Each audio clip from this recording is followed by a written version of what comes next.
Hi everyone, my name is Becca and welcome to my channel. I am so glad that you are here. If you're new, welcome. And if you've read a first chapter with us before, welcome back. We are in for a treat because we are going to be reading the first chapter today of The Lost Year by Katherine Marsh. Katherine March has also written Nowhere Boy, which you may be familiar with. This is a really fun, exciting historical fiction novel, and I am so excited to share it with you today. We are going to start by reading the synopsis on the inside front cover so you can get a little bit of an idea of what this book is all about. 13-year-old Matthew is miserable. His journalist dad is stuck overseas indefinitely, and his mom has moved in his 100-year-old great-grandmother to ride out the COVID pandemic, adding to his stress and isolation.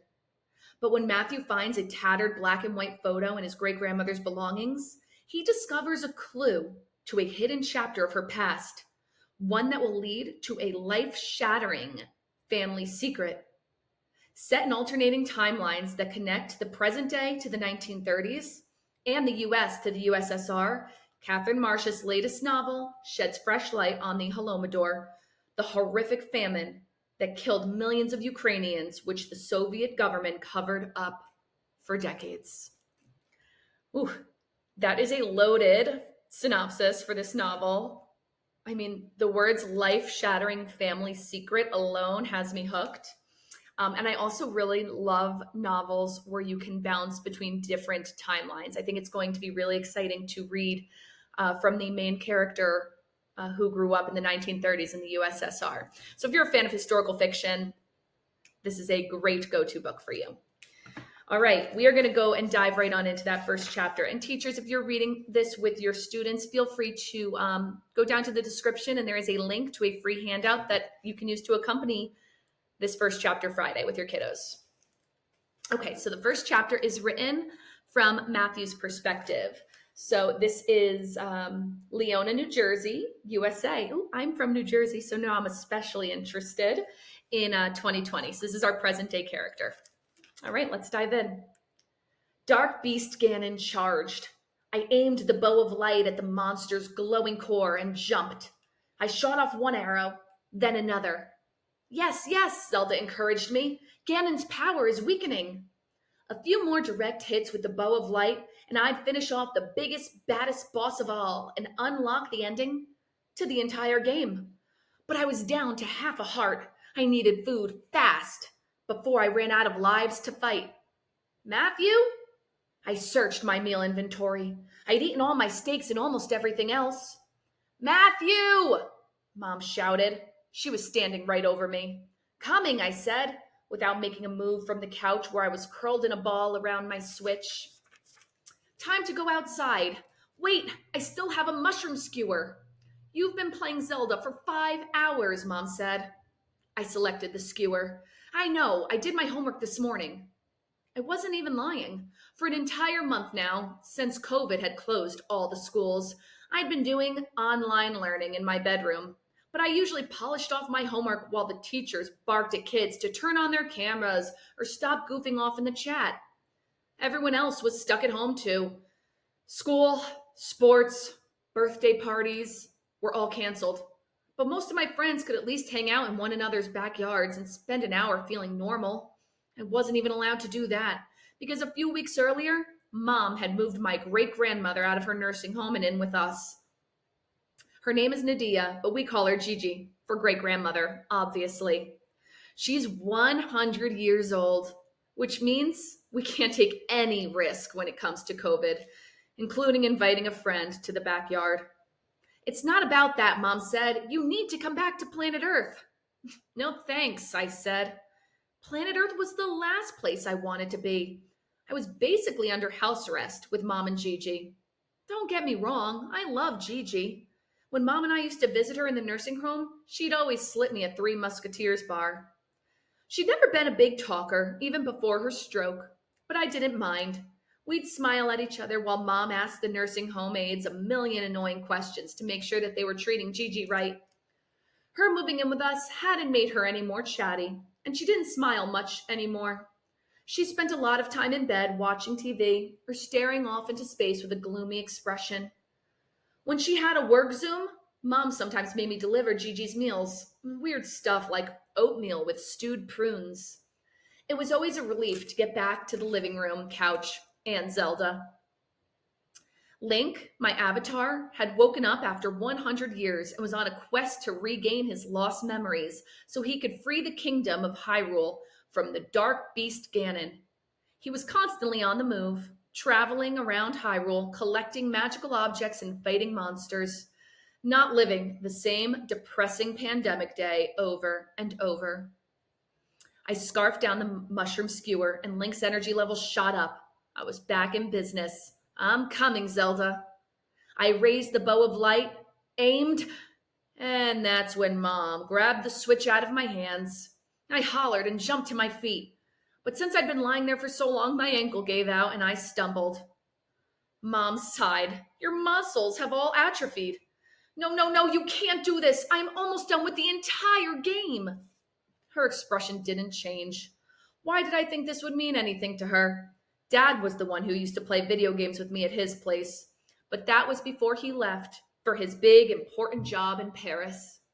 Mom pointed to the back door. Out. As the feeling came back into my lower legs, I thought about trying to grab my switch and making a run for it. But Mom looked even more ready to fight than Dark Beast Ganon. Just let me save my game, I pleaded. Mom wasn't about to hand over the switch. Tell me what to press. There was nothing more nerve-wracking than watching Mom poke at my tech. I was terrified she was accidentally going to erase the whole game. I made her hold up the screen to make sure she'd done it right. How long do I have to go out for? I asked. I expected she'd start with half hour, but I could negotiate her down to 15 minutes. But she already had it all figured out. I need to do a quick grocery run before Jack calls to nitpick this story. Mom was an editor at a weekly magazine run by some guy named Jack, who she was always complaining about. Gigi's napping, so I want you out till I come back. Or I could just stay inside with Zelda and be totally quiet, I said. Nice try. Mom held up my switch. Oh, and I'm taking this with me. That's child abuse, I said. I was only half joking. What was I supposed to do outside all by myself? I pulled out my phone to text my best friend Josh for moral support. SOS, Mom took my switch. And no phones outside either, Mom said, holding out her hand to confiscate it. I want a screen-free visit to the great outdoors. Mom suited up in a mask, face shield, and gloves and marched me deviceless out the door. At that moment, I really hated her. But it wasn't like I could run off and live with Dad. He had taken this newspaper correspondent job in Paris, and because of stupid COVID, the borders had closed. I couldn't visit him, and if he wanted to keep the job, he had to stay there. Otherwise, he might not be allowed back in. We had a decent-sized backyard with a deck jutting from the guest bedroom / Gigi's room, a couple soccer nets, and a tree swing. But hello, I'm 13, not 7. Plus, kicking around a soccer ball by myself got old fast. I wandered into the garage, hoping to find something to do. That's when I spotted the box Dad had given me before he'd moved to Paris last fall. He'd said it was stuff I'd keep at his Brooklyn apartment with some other sports equipment he couldn't take on the plane with him. The first thing I saw was our baseball mitts. Mine was nestled inside Dad's bigger one. Just looking at them made me think about this day last fall. Dad and I were in Prospect Park, and there were tons of people there, none of them wearing masks or face shields or jumping into the bushes to get out of each other's way. Instead, everyone was having picnics and cheering for these little kids playing pee-wee soccer and stopping to say hello and let their dogs sniff each other. Dad and I were tossing around the ball nice and easy, not even talking, just enjoying the thwack of the ball against our gloves, the sunshine, and the fall smell of dried leaves. Afterward, we'd walk to Peppino's, this pizza place we both liked, watched the Yankees crush the Red Sox on the TV, and polished off an entire large pepperoni. Remembering that day made my chest tight and tingly. I picked up our gloves and pulled them apart. That's when I noticed what was lying beneath them, the bow of light. Okay, it wasn't at the actual bow of light, but it was a real bow, and there were some arrows scattered beneath it. The tips were blunt, but they could do more damage than your average suction cup toy arrow, judging from the warning label on the bow in bright red print. Adult supervision required. I dug through the recycling bin for some empty cans to build my own Dark Beast Cannon, or Dark Beast Cannon, as I renamed him, because he was made of, well, cans. But Mom had been hoarding beans and soup for the end of days like everyone else freaked out by COVID, so there weren't a ton. I had to use empty Ensures. Nothing as scary as a monster made of old people nutrition shakes, and even then, he wasn't exactly a fearsome size. To give Dark Beast Cannon a little more height, I pulled the metal cafe table to the edge of the deck and arranged his body on top. Then I crouched behind this big azalea bush in the back of the yard with the bow of light and pretended to be Link, cheered on by Zelda to fight. Go, Link, aim for the glowing points, I said in a high Zelda-like voice. Goofy, I know, but it was fun, especially when I leapt out from behind the bush, stung an arrow into the bow, and let it fly. Dark Beast Cannon collapsed with a loud, satisfying clatter as cans rolled across the deck. Looking back, this is probably what roused Gigi, but at that moment I wasn't thinking about her at all. I wasn't thinking about anything. Dad, the pandemic, Mom taking away my Switch. I was free of all that, back to being a hero on a quest. The destiny of the kingdom in my hands. I rushed onto the deck, gathered up the cans, and remade the monster. Then I retreated behind the azalea bush and reenacted the long conversation between Zelda and Link. I got myself so fired up that when I finally jumped out from the bush, I shot off an arrow before really looking. At first, this didn't seem like a big deal. Maybe I'd dock myself half a heart for bad aim. But as I followed the arrow's path, I realized it was headed past Dark Beast's cannon and straight for Gigi, who stood in the open door. Gigi! I shouted, but it was too late. There was a loud plink, and the next thing I know, her pants were covered in brown liquid. For a heart-stopping, panicked moment, I thought I'd shot my great-grandma before I remembered blood was red, not brown. That's when I noticed the can at her feet. I hadn't hit Gigi, but the chocolate-flavored Ensure she'd been holding. Gigi looked from me to her Ensure-drenched pants and gave a funny little laugh. This startled me, almost as much as having shot at her. She hardly ever laughed. I'm sorry, Gigi, I'm so sorry, I yelled. Hold on, I'll get a towel. Just then, Mom's car pulled into the driveway. The car door slammed, footsteps hurried toward me. I tossed the bow of light into the bushes, or at least that's where I was aiming, when I popped it up and it landed at Mom's feet. It took Mom about 2 seconds to figure out what had happened and immediately sent me to my room. I could hear her helping Gigi into clean clothes and stomping around to the basement to throw her pants in the wash, and then she barged in for a talk. Your great-grandmother's here so we could keep her safe, not use her for target practice, she said. Truth be told, I was pretty shaken up by the whole incident myself, but Mom made it sound like I'd lined Gigi up for execution. I'm really sorry, I'd said, but I wasn't trying to hit her. I didn't even know she was there. Mom gave me the stink eye. Did you look, Matthew? My inner lawyer was telling me not to answer this, so I just said, she appeared out of nowhere. Right, Mom said. That great-grandmother of yours is a real ninja. It was an accident, okay? I apologized to her right after it happened. It was fine. She even laughed. If Mom hadn't been so hell-bent on making me feel like the world's biggest jerk, I might have asked her why she thought Gigi had laughed. It was almost as if being shot at had lifted Gigi's spirits. But Mom barely seemed to be listening to me. She's 100 years old, Matthew. You could have hit her in the eye or knocked her off balance. I said I was sorry, I muttered. Mom didn't seem to hear this either. You shouldn't even have been playing with that bow and arrow, she continued. I've texted your father. Why he left it? It's not Dad's fault. No, she agreed. It's yours. Okay, I'm sorry. I really am. It was a stupid thing to do.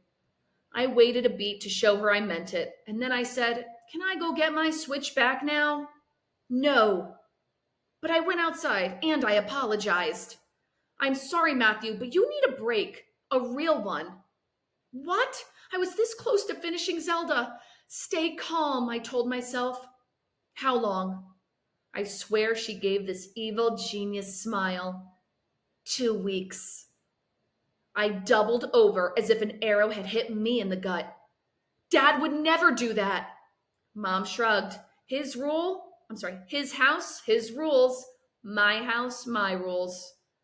But I can't even go to his house anymore, I shouted. He's on another continent. I'm sorry you're stuck with us, Matthew, Mom said, but your screen time has been out of control. You need a detox. And since you seem to enjoy digging through other people's boxes, I'd like you to spend some of your newfound time helping Gigi go through her boxes. You mean those boxes in her room? Exactly. Practically every morning, Mom declared that today was the day she was going to go through the boxes which Gigi had kept in storage at the nursing home. But practically every evening, Mom collapsed on the couch at 9:30, saying she was too exhausted to start. It would be a good activity for the two of you, she added. I tried to imagine what was in them. False teeth, expired coupons, ancient underwear. Boy, was I regretting live-action Zelda now. I didn't want to sit in that dusty, sour-smelling room and ask Gigi about her stuff. I wanted to see my friends. I wanted to see my dad. I even wanted to go back to middle school. Who'd ever thought I'd say that? But there was nothing I could do. My panic must have become visible, though, because her face suddenly softened. Once you finished helping Gigi go through her boxes, we can discuss getting your switch back, okay? That is the end of the first chapter. Personally, I found that first chapter to be super relatable. For me personally, COVID was a super hard time being stuck home. All right, if you enjoyed this first chapter, pick up this book, The Lost Year by Katherine Marsh. And if you enjoyed this video in general, please consider liking and subscribing to my channel. It helps out more than you know. Really hope to see you guys again for another First Chapter Friday. See you later.